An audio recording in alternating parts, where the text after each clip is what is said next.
Hello and welcome to Kaam Kahani, a podcast for the career curious. Today we have with us Furqan Kidwai. He's the founder and CEO of YPay Financial Services. And we'll talk to him and ask him what YPay Financial Services are and what the startup scene in Pakistan is. Thank you, Haris, for having me. It's an honor to be here, and I would love to share more about YPay on your platform. So YPay, what is YPay? What does Y stand for? So basically, it's a question: why pay when you can save and invest? So the idea came into being. So it's a personal story. It's a personal connection to me. So when I was in my final year at my university, so I was doing computer sciences and I completed all my courses. So I started looking out for jobs. So I luckily got my first job at Deloitte as financial analyst. So it was a financial services firm. So you can expect there was a lot of finance people around me, and I was working as an analyst. So we were working on credit risk models where we could perform non-performing loans ratio for financial institutions. So it was about, I think, early 2020 when COVID hit in Pakistan, and all the workspaces and universities went virtual. So when I was wrapping up my stuff at Deloitte, so I remembered the people sitting over there, especially finance people, they were discussing an opportunity. Mm-hmm. They were discussing that Pakistan's stock market has crashed. Right. Maybe it is the lowest of Pakistan's stock exchange history, or maybe it is very close to the lowest mark of the Pakistan stock exchange history. And if we invest in blue chip stocks, blue chip stocks are basically companies with good reputation like HBL and big banks. If we invest our money in these blue chip stocks right now, even if they go to their normal price, we will be able to book profits 2 times, 3 times of our investment in no time. And that hit my curiosity. So I had zero knowledge about finance. I had zero background in finance. And I was very curious what are they discussing about. And did you ever think of becoming an entrepreneur? Yeah, पहले जब तुमने job ढूंढी and you came into at Deloitte, that's when you thought of, oh, I can become an entrepreneur as well, or was that something that you had already thought of? So I had taken during my undergraduate at Habib, I also had the opportunity to go to Stanford to take a couple of quarter semesters over there as an exchange student. And I had the exposure of entrepreneurship. I always had the craze of entrepreneurship, but I never thought that would be so soon for me. So I saw an opportunity. I discussed this opportunity with my co-founder, who was also my friend and batchmate at that time. So he was also a computer science major, and I discussed this opportunity with him. And we both were very curious, and we were like, why shouldn't we also invest our money, what we have right now, in blue chip stocks and try out if we could make 2 times or 3 times profits on that investment within no time. So with zero knowledge but a lot of curiosity, we went to IH Chandigarh Road, which is the financial hub of Pakistan, and through Google Maps we reached to Pakistan Stock Exchange building, and we didn't know someone over there, so we went to 3rd floor. There was some brokerage firm over there, and we asked them to open our first brokerage account, and they shared a list of documents that we have to bring in to open our first brokerage account. And it was the peak of COVID, and you could sense we had to visit that brokerage firm 2 or 3 times just to open a first brokerage account, and it took us more than 15 working days to make a first investment to the capital markets of Pakistan. So that was very hassle process that we realized that people like us who are earning in their first job, who have taken undergraduate university, who are working in financial services firm, is facing such a difficulty. So I don't think so any individual who just graduated would be able to do that.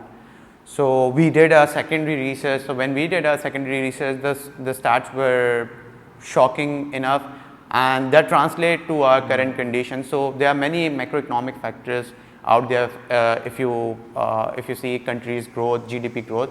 So South Asian countries have a ratio of 30% in terms of savings ratio, or you could call as investment to GDP ratio, the contribution towards GDP.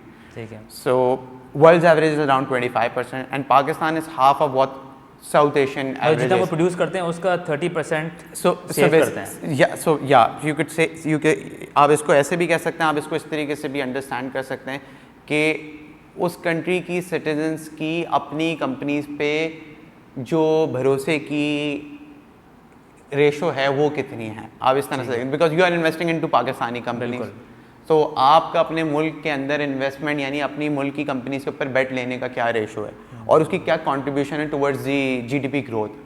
So India is around 30%, Bangladesh is around 30%, even all South Asian countries are performing really good in terms of saving ratio. China is around 42%. और पाकिस्तान कितना? Pakistan is unfortunately is around 15 to 16%. Not for past 5 years, it's for the last 3 decades. मतलब हम जो produce करते हैं, जो earn करते हैं, उसका हम सिर्फ 15% अपनी कंपनीज में इन्वेस्ट करते हैं. बिल्कुल, हमारी मतलब सेविंग्स रेशो आप समझें कि हम हमारी 15% भी नहीं सेव करते, सेव तो 0.001% लोग करते हैं, बट हमारी जो जीडीपी ग्रोथ हो रही है उसमें हमारी जो लोगों की अंदर के लोगों की जो कंट्रीब्यूशन है वो बहुत मिनिमल है. इसको इस तरीके से आप समझें. और आपकी जो African countries like Nigeria, they are around 25-26% above world average, and the highest we have ever achieved is around 20% in 1960s, but we never crossed 15-16 for the last 3 decades, and there are 2 major reasons for that. A is the lack of financial literacy among the masses, and when we are talking about masses, we are talking about millennials and Gen Z, especially final year, third year university students and early and mid-career professionals. Right. And secondly, there's a huge lack of accessibility to the capital markets. The problem I personally faced was more targeted towards the accessibility than the awareness wala part. So we discussed this opportunity. We saw that we could do something. So we didn't know much about regulations. We didn't know about licensing. We thought that this is a great opportunity. Why couldn't we bring in digital innovation in the investment sector here in Pakistan? So we sat down, discussed this opportunity. So at that time there was an incubator called Nest.io. So through mutual connections, through Habib, we knew about Jahara well before we knew about Nest.io. Right. So हमने उधर उनकी incubation की batch X incubate हो रही थी. We applied with this name and we applied for incubation and we got selected in their batch X. तो उसमें we brainstormed this idea with Jahara and all the team members. उसके बाद through Jahara we were able to क्योंकि हमारे पास domain expertise तो नहीं थी, we were tech founders. So we needed some domain expertise, people who have worked in these industries, who have brought in some kind of digital innovation within these industries. तो हमने 2 अपने जो पहले board members थे, kind of angel kind of board members, advisors, वो हमने Nest.io के platform से हमने उनको on board किया. So one of them was Mr. Nirhan Rahman, who is also the chair of the board for YP Financial Services. Okay. So he used to be the VP for Treasury at UBL Bank. उसके बाद he has also worked with AWT Investment. So उनको इस side पे जो investment industry है उस पर काफ़ी 2 decades का experience था. And the other one was Shannon Brewer. Shannon basically legal counsel है, but she was also the one of the first angel investors in Sarva. Sarva जो है वो Middle East का समझें यही इन्वेस्टेक प्रोडक्ट है जो यूएई में पहला प्रोडक्ट आप कह लें official product like Robinhood in US, ठीक है, लाइक ग्रो इन इंडिया या बिबिट इन इंडोनेशिया. तो वो उसकी भी angel investor she had the exposure of these investech products. So we brainstorm our idea and through our board advisor we got to know at the end of 2020 के securities and exchange commission Pakistan जो कि एक regulator है पाकिस्तान में, the holding their first regulatory sandbox. अच्छा जी, regulatory sandbox क्या होती है? रेगुलेटरी सैंडबॉक्स इज समथिंग दुनिया भर में होती है. वो इसलिए होती है कि उधर के रेगुलेटर्स करते हैं कि डायरेक्ट कमर्शियल लाइसेंस लाने के ऊपर, लाइक क्रिप्टो है तो मैं उसके ऊपर डायरेक्ट कमर्शियल लाइसेंस लाऊं, मैं एक सैंडबॉक्स बनाता हूं जहां पे आइडियाज़ प्रपोज होते हैं और उनको 6 महीने की क्लोज इन्वायरमेंट दी जाती है फॉर टेस्टिंग. टेस्ट एनवायरनमेंट, या test environment. If they do well they give them the commercial licence and they come up with the commercial licence. तो Pakistan has never had their regulatory sandbox. So it was around 2020 that SCCP had their first regulatory sandbox at that time. So through Niran we got to know and we applied for that. We saw that this is a great opportunity. We don't have licensing what we are doing, what we want to do. So this is a great opportunity to experiment our idea and also get a commercial license if that idea becomes successful. So हमने उस पर apply किया 2021 के फरवरी में. We were among the first 6 startups that were selected in that regulatory sandbox and उसमें बड़े बड़े नाम भी सेलेक्ट हुए थे. फिंजा invest was one of that part of the first regulatory sandbox. There were some other insurance companies as well. तो उसमें हमने फरवरी 2021 से सितंबर 2021 तक we basically did a sandbox experimentation. जब हमने सैंडबॉक्स एक्सपेरिमेंटेशन करी अपनी, तो we realise that this is a great opportunity and people really want this experience. Because देखें, आप जेनजी और मिलेनियल्स की बात करते हैं ना, तो जेनजी और मिलेनियल्स जो हैं they want to spend money for anything, for food, for fun, for investment, for savings, but they need an experience. So जो बूमर्स वाली जो जनरेशन थी, जो हमारे दादा की थी, फिर जो हमारे अब्बा वाली जो जनरेशन थी, दे यूज्ड टू बी कि यार उसने कहा है, रेफरल्स वाली सिस्टम ज़्यादा थी। आज के जो जेनजी मिलेनियल्स है, they do believe on referrals, but they want to experience things first hand themselves. So अगर किसी ने ज़िंदगी में इन्वेस्टमेंट नहीं करी, तो investment for them, first time investment is an experience.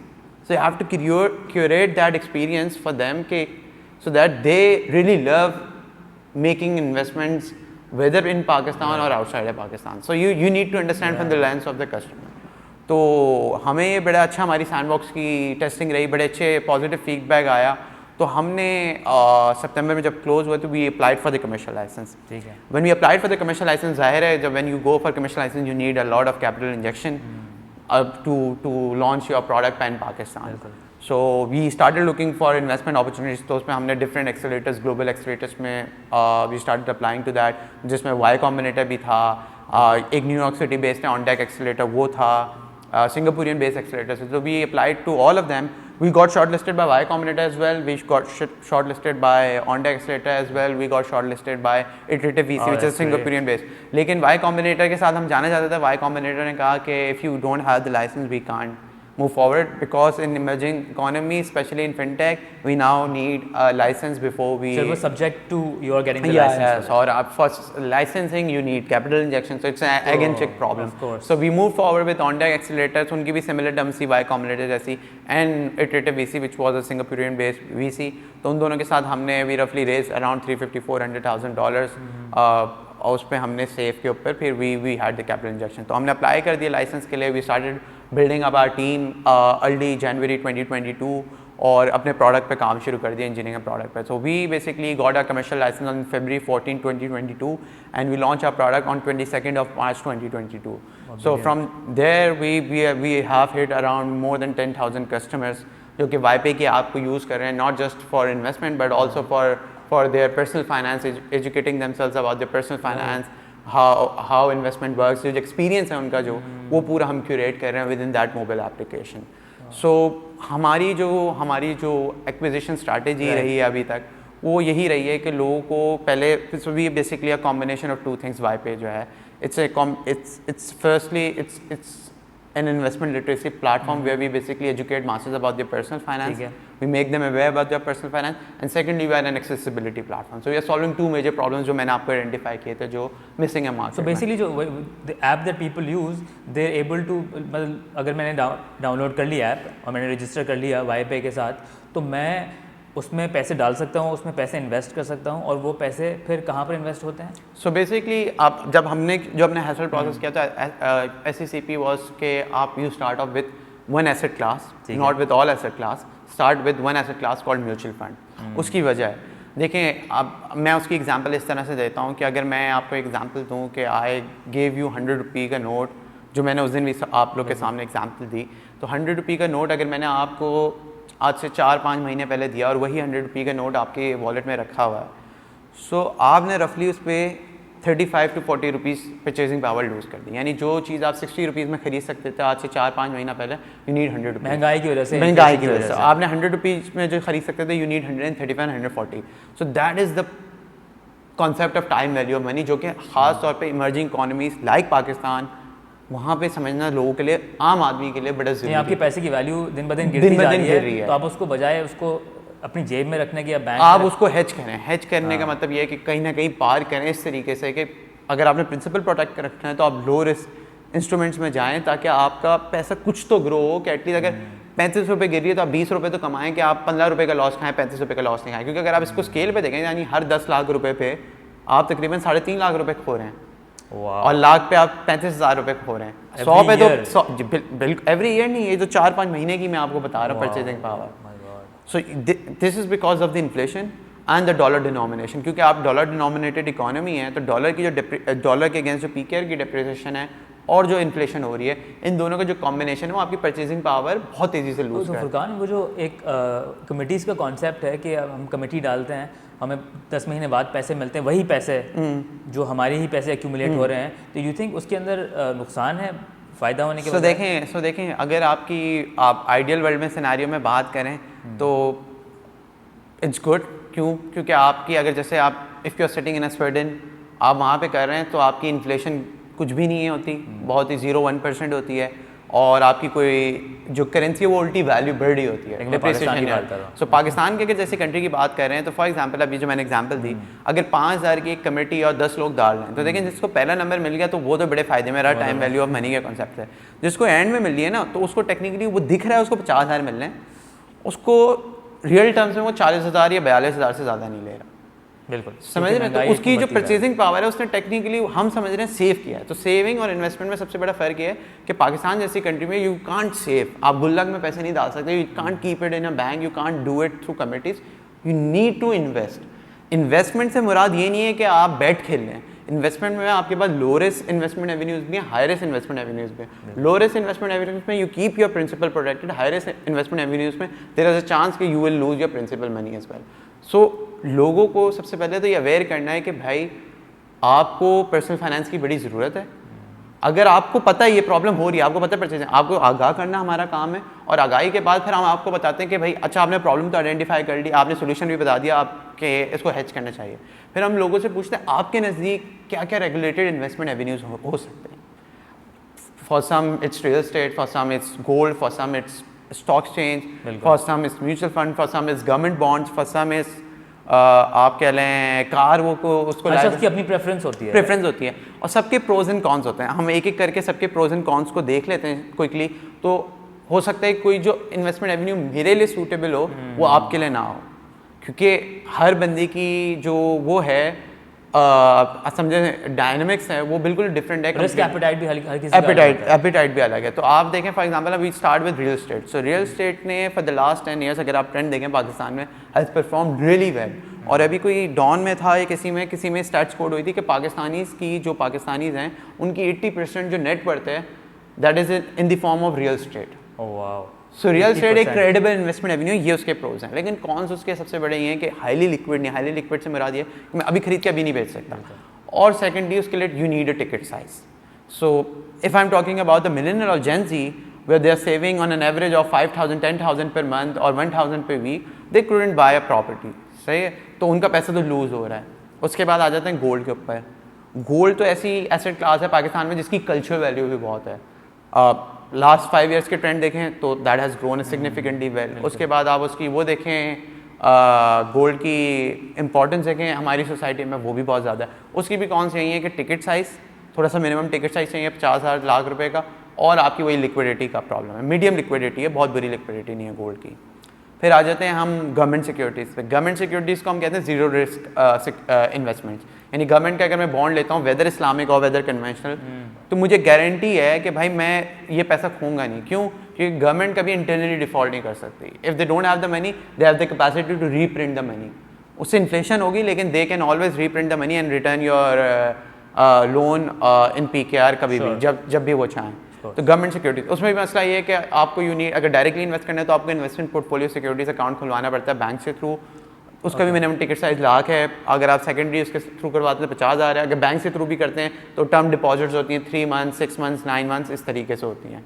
तो ये उसकी प्रोज एंड कॉन्स हैं। एंड एक इन्वेस्टमेंट एवेन्यू एंटरप्रेन्योरशिप भी तो है ना? बिल्कुल ऐसे starting a business is also बिल्कुल। सो एंटरप्रेन्योरशिप का भी प्रोज एंड कॉन्स मैं आपको बता देता हूँ। देखें प्रोज में ये है कि बहुत मतलब अगर रिवॉर्डिंग होती है जर्नी तो बहुत ही रिवॉर्डिंग जर्नी होती है। कॉन्स उसका सबसे बड़ा यही है कि उसकी वॉलेटिलिटी बहुत ज़्यादा है। वॉलेटिलिटी से मुराद ये है कि रिस्की है, ये स्टॉक से भी ज़्यादा रिस्की इंस्ट्रूमेंट है। इंस्ट्रूमेंट से मैं इसलिए कह रहा हूँ कि मतलब आप you get all in and you can lose all. सही है, विदाउट एनी मतलब हर 100 में से एक स्टार्टअप सक्सेस, ये रेशो है हमारा। तो इसकी वॉलेटिलिटी ज़्यादा है, प्रोज उसके बहुत ज़्यादा हैं। तो अगर आप स्टॉक्स पे आ जाते हैं, स्टॉक्स में सबसे उसके प्रोज ये हैं कि आप 1000 रुपये से स्टार्ट कर सकते हैं। Anybody can try out with just 1000 rupees Pakistani rupees. Highly liquid, अभी खरीदा अभी बेच सकते हैं। सबसे बड़ा कौन उसका ये highly volatile. If you are not educated enough like me कि पर्सनल फाइनेंस आपको स्टॉक्स की स्क्रिप्ट्स के बारे में नहीं पता किस तरह से फंडामेंटल्स टेक्निकल एनालिसिस होती हैं, so there is a 90% probability कि I will lose money on my first investment. That is the ratio globally and in Pakistani context. You have to have like you have to know a lot in order और to फिर invest. आपको time भी लगाना है ना. You stock market जिस time पे on है तो you need to watch the stocks. But YPay पर अगर इन्वेस्ट करें तो आपको वो इन्फॉर्मेशन वो बिल्कुल दे रहे हैं, लेकिन हमने स्टॉक्स से अभी स्टार्ट नहीं किया, बट स्टॉक्स को भी हम लेंगे. Stocks is basically for someone who is little bit aware of these capital markets. It's not for beginners or who first time investors especially. अगर आप हाउस वाइफ्स की बात कर रहे हैं या मिलेनियल्स की बात कर रहे हैं, जेन ज़ी की बात कर रहे हैं, they are not aware of. मुझे नहीं पर्सनल फाइनेंस में 2 साल में आके मैंने जितनी नॉलेज अपडेट की है, तो मुझे I see a huge gap between the capital markets and the masses. तो फिर एक एवेन्यू आता है म्यूचुअल फंड. अब आपने कहा कि मुझे गवर्नमेंट सिक्योरिटीज़ का भी मज़ा चाहिए, मुझे स्टॉक्स का भी मज़ा चाहिए, मुझे गोल्ड का भी मज़ा चाहिए, मुझे रियल एस्टेट का भी मज़ा चाहिए, भाई सारे मज़े चाहिए. मुझे रिस्क भी कम चाहिए, मुझे हाईली लिक्विडिटी भी चाहिए स्टॉक वाली, मुझे 1000 रुपये वाला टिकट साइज भी चाहिए, मुझे सब चाहिए. तो वो किस एसेट क्लास में करो? तो गवर्नमेंट ऑफ पाकिस्तान ने एक एसेट क्लास बनाई है जिसे कहते हैं हम म्यूचुअल फंड. तो म्यूचुअल फंड में क्या है, फॉर एग्जांपल उसमें बहुत सारे types of mutual fund, basically बहुत सारे टाइप्स ऑफ म्यूचुअल फंड होते हैं. लो रिस्क होता है, हाई रिस्क है. एक म्यूचुअल फंड को समझने की बहुत आसान एग्जांपल, एक बड़ी सी केक है, उसको आपने बहुत सारे छोटे छोटे पीसेस में डिवाइड कर दिया. उस एक पीस को आप यूनिट कह लें. अब कोई 1000 रुपये लेके आता है तो उसको अगर आपने एक यूनिट 10 रुपीज़ का है तो उसको आपने 100 यूनिट दे दिए. कोई लाख रुपए लेके आता है तो उसको आपने 10,000 यूनिट दे दिए. तो एवरीबडी कैन पार्टिसिपेट. 1000 वाला भी, करोड़ वाला भी, वो पाए के पीसेस खरीदते हैं. और उस पाए को जो है एक फाइनेंस का प्रोफेशनल जो चार्टर्ड अकाउंटेंट होता है या CFA चार्टर होल्डर होता है, वो मैनेज कर रहा होता है, वो री इन्वेस्ट कर रहा होता है पैसा. अगर आप हाई रिस्क में डालते हैं तो वो स्टॉक्स में री इन्वेस्ट कर रहा होता है, प्रॉपर्टी में री इन्वेस्ट कर रहा होता है. अगर जैसे अलमीज़ान ने थोड़ा सा पहले लॉन्च किया था गोल्ड म्यूचुअल फंड, तो अब आपने गोल्ड की बढ़ती महंगाई में गोल्ड पे इन्वेस्ट भी करना है और आपका टिकट साइज नहीं है, आप 1000 रुपये अलमीज़ान के गोल्ड म्यूचुअल फंड में डाल दें तो आप गोल्ड के साथ आपका वो 1000 रुपये बढ़ रहा है. तो टेक्निकली जब आपके 50,000 रुपये की अगर आपको चीज़ खरीदनी है तो 50,000 रुपये की भी वो वैल्यू हो जाएगी जितनी वो 50,000 रुपये का गोल्ड उस दिन हो जाएगा. से अंडरस्टैंड, आप पैसे जमा कर रहे हैं कि यार मैंने 50,000 की एक रिंग खरीदनी है, लेकिन 6 महीने बाद 50,000 रुपये की वो रिंग 55,000 की हो गई. तो आपने अपने जो सेव कर रहे हैं वो भी इस तरीके से ग्रो करने के वो जो 50,000 मुझे मिल रहे हैं तो वो भी 55,000 हो, तो मैं उस दिन 55,000 की रिंग खरीद सकूँ 6 महीने बाद. So you understand. So the first time investors के लिए SCCP ने कहा कि you go with mutual funds that are less risky instrument और उसकी प्रॉबिलिटी ऑफ रिटर्न्स हायर है. तो जो एक फर्स्ट टाइम इन्वेस्टर है उसको टेक्निकली उसके जो इंटरेस्ट है उनको सेफ गार्ड करने के लिए. तो Furqan, I have a question. आजकल बैरियर्स टू एंट्री बहुत कम हो गए हैं. Everyone, a lot of people can potentially become entrepreneur. Information भी है इंटरनेट के ऊपर, अपॉर्चुनिटीज़ भी हैं, यू नो एक एनवायरनमेंट भी बन गई है एंटरप्रेन्योरशिप की. तो बैरियर्स टू एंट्री इतने कम होने की वजह से कोई फ़र्क पड़ा है on the quality of businesses startups that are coming up, और वो सस्टेनेबल हैं? So I would like to answer this question in a different format. So सबसे पहले तो हमारी जो हमने अभी मैं नेशनल इंक्यूबेशन सेंटर कराची की जो प्रोग्राम मैनेजर सना उनसे भी बात कर रहा था. तो there is huge lack of understanding between in terms of differentiating between a small business and a startup. So startup और small business में पहले तो फ़र्क लोगों को आइडेंटिफाई कराना है. तो then we will come to the question of entrepreneur if everyone can become an entrepreneur. तो देखें स्मॉल बिजनेस समथिंग, अब इसकी एग्जांपल करीम की मैं एग्जांपल लेता हूँ. देखें एक टैक्सी स्टैंड है, उसके बाद आज 5 टैक्सियाँ हैं. करीम एक अपनी ऐप बना रहा है जिसमें उसके पास कोई टैक्सी नहीं होगी, वो 2 गाड़ी वालों से रिक्वेस्ट करेगा और कस्टमर से रिक्वेस्ट करेगा कि तुम मेरी मोबाइल ऐप के थ्रू कर लो. So for the first 1500 taxis वो बंदे ने बहुत अच्छा स्केल किया. Careem had so much difficulties, Careem was earning nothing. But जब स्केलेबिलिटी का फैक्टर आया कि when Careem was able to add another million customers, taxi stand was not able to do it at that a very rapid pace. उसकी वजह क्या है? Startup और small business में सबसे बड़ा जो फैक्टर है वो स्केलेबिलिटी का फैक्टर है. उनकी जो यूनिट इकनॉमिक्स होती है स्टार्टअप की वो होती है स्केल की. So scalability is a very important factor for any startup. अगर आप उसको डिफ्रेंशिएट कर रहे हैं स्मॉल बिजनेस और स्टार्टअप से, तो स्टार्टअप में स्केलेबिलिटी इज़ द फैक्टर. तो एंटरप्रेन्योर अगर आप स्टार्टअप के पर्सपेक्टिव से कह रहे हैं, बैरियर्स टू एंट्री तो नहीं है, but it's very difficult to build something that has a very high potential of high scalability. तो उसमें you really need to have that kind of rigour. उसके लिए आपको you need to go to these incubation centres, catalyst lab है, national incubation centres हैं, there multiple others. वहाँ पे आपको basic understanding of how startup works वो बड़ी ज़रूरी है। उससे पहले अपने आप को, अगर आप कहते हैं you can enter this market but you will not be able to produce something that is of certain quality, of certain standard, that you will be able to scale quite easily. तो barriers to entry तो नहीं है, but you need to go through certain check marks like through certain standards जो कि incubation centres आपको certify करते हैं, to make sure कि यार आपके अंदर वो स्टार्टअप वाले इंग्रेडिएंट्स हैं कि नहीं है। That's an excellent point. मतलब यू हैव टू डिफरेंशिएट, यार ये खाली बिजनेस है, एक छोटा कारोबार कर रहा हूँ मैं, या एक मैंने स्टार्टअप बनाया है। जी जी, जो कि बहुत it has immense exponential potential है। बिल्कुल। देखिए वेंचर कैपिटल पैसा क्यों देते हैं? इन्वेस्टर्स जो हैं वो पैसा इसीलिए दे रहे हैं कि उन्हें पता है कि आज आप पैसा नहीं बना रहे हैं, you are spending a lot of money to acquire those customers, but that they're giving you money because on the bet that you are highly scalable. Once you have that scale, you can have unit economics of scale. तो तब आप आराम से monetise कर सकते हैं उस जो स्केल पे आपके पास कस्टमर बेस पड़ी हुई है। तो इन्वेस्टर्स आपके ऊपर उसी वक्त इन्वेस्ट करेंगे जब उन्हें शुरू में अर्ली स्टेज जो इन्वेस्टमेंट होती है वो आपके पोटेंशियल के ऊपर होती है कि आपकी जो मार्केट अपॉर्चुनिटी है वो इतनी वायबल है और आपका पोटेंशियल इतना है कि आप उस मार्केट अपॉर्चुनिटी को टैप इन कर सकते हैं। दैट्स द ओनली फैक्टर जिस पे वो डिसाइड करता है इन्वेस्टर, जो बेट लेता है अर्ली स्टेज इन्वेस्टमेंट करता है वो इसी के ऊपर करता है। स्मॉल बिजनेस के ऊपर वो क्यों नहीं करता? स्मॉल बिजनेस के ऊपर इसलिए नहीं करता क्योंकि उसको समझ में आ जाता है ये आज तो प्रॉफिटेबल है, इसकी यूनिट इकोनॉमिक्स बिल्कुल परफेक्ट है, बट ये मुझे 5,000 टैक्सी पे जाकर रुक जाएगा, ये टैक्सी स्टैंड उससे आगे नहीं जा पाएगा। क्यों नहीं जा पाएगा? वो उसको समझ में आ जाएगी क्योंकि इसकी इंफ्रास्ट्रक्चर कॉस्ट है, ये इंफ्रास्ट्रक्चर का माता है, इसको इतने बंदे चाहिए होंगे, इतने वर्कर्स चाहिए होंगे, तो उसको स्केल करने के लिए इसको इंफ्रास्ट्रक्चर भी अपना स्केल करना। फुरकान, क्या ज़रूरी है कि हर शख्स जो बिजनेस करना चाहे या who wants to be their own boss for example, कि वो स्टार्टअप ही बनाए as opposed to a small business? मैं for example I want to be independent and I want to earn a good living, ठीक है, तो क्या ज़रूरी है कि मैं एक स्टार्टअप ही बनाऊँ जो कि एक्सपोनेंशियली स्केल कर सके? नहीं, आई डोंट थिंक सो। कि देखें, not everybody is not for startup, just like startup is not for everybody. So आपका पोटेंशियल हो सकता है बिजनेस साइड पे बहुत ज़्यादा हो और आप बिजनेस में वो चीज़ें अचीव कर सकते हो जो कि आपने अचीव करनी है लाइफ में। So startup is a very ambitious kind of thing, so this is not for everyone.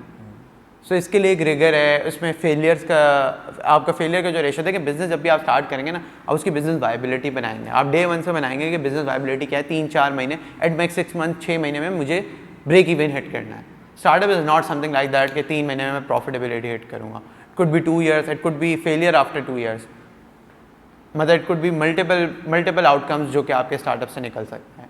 तो startup is not for everyone. तो जो लोग अपना एज अ इसको करियर अपॉर्चुनिटी देखते हैं, तो I think for them it's better to start with small business, have understanding of the business, make sure they are getting enough money जो कि उनकी टेक होम हो, and then they can think of another avenue where they can start with something which they can call it as a startup. But directly अगर आपने सिर्फ just to become your boss आप startup में आ जाना, startup is a very ambitious thing. ये मतलब समझें कि it's very far fetched and ambitious thing which very few people achieve. हमें नहीं पता हम में से भी अचीव कर पाएंगे नहीं कर पाएंगे, we are putting all our efforts but we don't know the outcome. तो इसमें रेशो जो है ना, वो सक्सेस रेशो बहुत कम है। तो लोगों को यही है कि लोगों को अगर सिर्फ अपने करियर अपॉर्चुनिटी के तौर पे देखना है तो small business a good option and everybody can become a small business owner. उसके लिए कोई बैरियर टू एंट्री नहीं है और उसके लिए कोई इतनी मुश्किलात नहीं है। That is completely on you कि आप किस तरीके से उसको। That's a great answer, that's very informative. और ये क्योंकि अब लोग समझ रहे होते हैं कि to do your own business, to be your own boss, आपको स्टार्टअप ही बनाना है, आपको एक्सपोनेंशियली स्केल ही करना है। ऐसा नहीं है, ऐसा नहीं है। हर किसी का अलग मिजाज होता है, हर किसी का अपना रिस्क एपेटाइट। देखिए इसकी एग्जांपल सबसे अच्छी ये है कि एक मैं मेरे घर के पास बहुत मशहूर एक वो शॉप है, डेयरी शॉप है, डोगर के नाम से। He started off with a very small shop. उसके पास आज इतनी अर्निंग करता है कि he could open multiple chains. But मैंने उससे पूछा कि आप एक शॉप क्यों रखते हैं? उसने कहा मेरा गोल ये है ही नहीं, मैं इसको इस तरह से परसीव ही नहीं करता।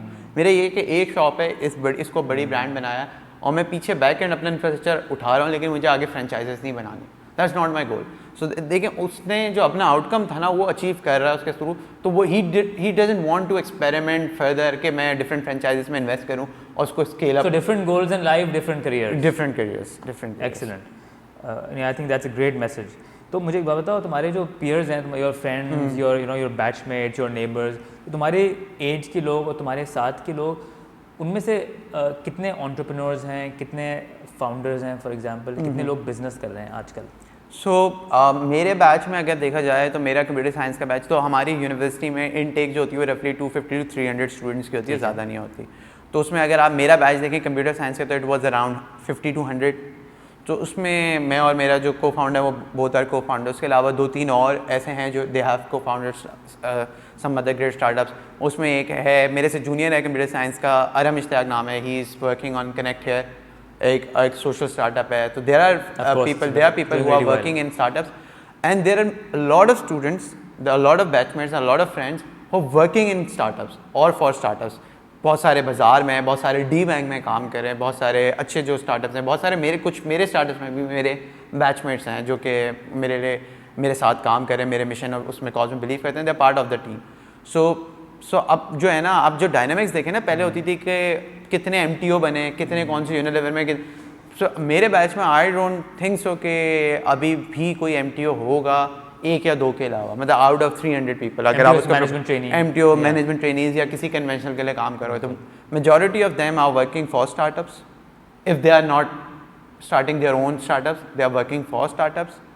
सम of them have went for grad schools, PhD करने चले गए कुछ, कुछ जो हैं वो एकेडेमिया में ही हैं, बट नन ऑफ देम, और you could say very few to none are working for traditional companies, even great companies like Unilever and Dalda. और ये जो लोग स्टार्टअप्स में यूजुअली काम करते हैं, क्या उनकी ड्रीम होती है कि अच्छा हम काम करते हैं यहाँ पर, फिर हम अपना स्टार्टअप खोल लेंगे? क्या ज़्यादातर लोगों का ऐसा ही है, या फिर are there just people who enjoy working at startups as employees also? So आते जब मैं उनकी एस्पिरेशंस हमेशा अगर देखें उनकी वो यही होती है कि they want to learn the in and outs of a startup. So that is the, देखिए आपको स्टेबिलिटी तो हमेशा उसी कन्वेंशनल फर्म में ही मिलेगी, क्योंकि they have been there for so long, they will be there for sure for so long.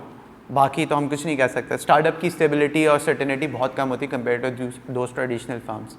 तो उनका जो एस्पिरेशन होती है वो सबसे बड़ी यही होती है कि they also want to become a budding entrepreneur, और इन एंड आउट्स उनको जाननी होती हैं. But with time some change into just an employees, और कुछ जो होते हैं they start their own ventures. आप देखें ना, एक्स करीम, बहुत सारे लोगों ने अपने स्टार्टअप स्टार्ट किए हैं, एक्स बाज़ार लोगों ने स्टार्टअप स्टार्ट किए हैं, एक्स रिटेलो ने स्टार्टअप स्टार्ट किए हैं. तो इसके भी आपको एग्जांपल्स मिलती हैं कि लोग स्टार्टअप्स में जाते हैं अर्ली स्टेज में, they spend enough time 2 years 3 years and then they come up with their own startup. So they knows the in and outs and the struggles of a startup from day one till जो stable stage आती है.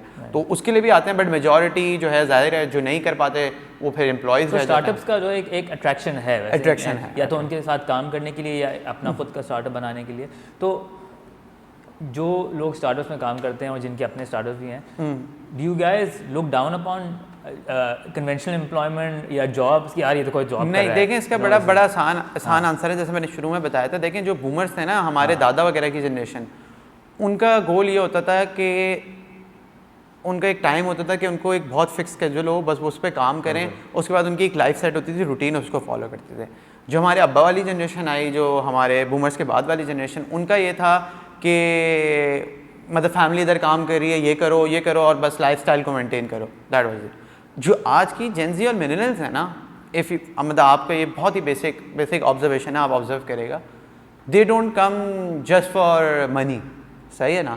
Money is one of the important factors, but they don't come for money.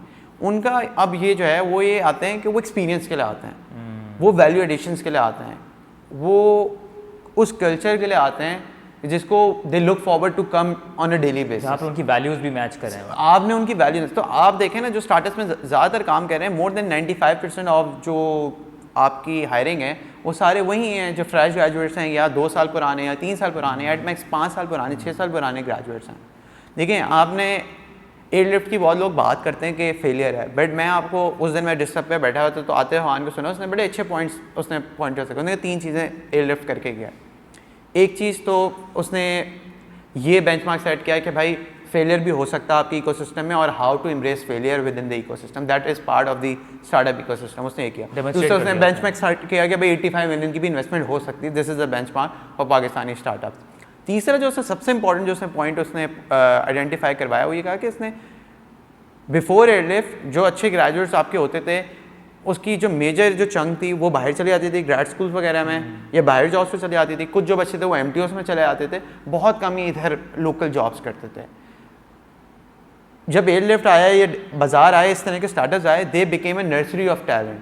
तो जो आपका जो top core talent था ना, they made sure कि यार उनको जो वैल्यूज़ चाहिए होती हैं, उनकी जो प्राइस है उनको वो पे करी, और उनको जो वैल्यूज़ थी वो दी। तो वो जो टैलेंट था वो पाकिस्तान में रिटेन हुआ। अभी एयरलिफ्ट बंद हुआ, उसके जो